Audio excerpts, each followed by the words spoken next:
Ho chiesto ufficialmente, questo lo potete scrivere senza problemi, che il CTS si esprima formalmente, pubblicamente e quindi ci renda note le sue determinazioni rispetto all'apertura delle scuole.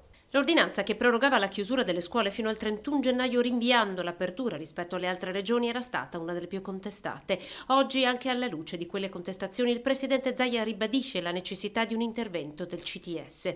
I dati, con 1.304 positivi su 47.356 tamponi, confermano un Veneto in piena zona gialla, ma la percentuale dell'incidenza del contagio è raddoppiata negli ultimi giorni. Siamo passati da 600 positivi al giorno a 1300 se guardate con attenzione. Nel giorno del vertice Stato-Regioni il Veneto invoca ragionevolezza nelle misure. Abbiamo posto una questione, il ristorante. Se è vero che non è pericoloso a mezzogiorno, dovete spiegare per quale motivo non si apre la sera, pur rispettando il coprifuoco. Priorità nella comunicazione delle decisioni, tempestività e una nuova campagna di sensibilizzazione della popolazione.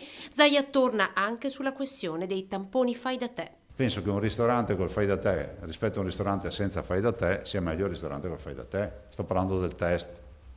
Cosa che accade in giro per l'Europa e nel mondo. E, notizia di oggi, il governo ha già fatto seguito alla proposta di Zaia di inoculare vaccino su più persone possibili, almeno con una prima dose, rinviando piuttosto la seconda somministrazione a chi ha già avuto il coronavirus. Il ministro Speranza ha dato seguito all'input delle regioni, affidando già ad AIFA un primo parere su questo.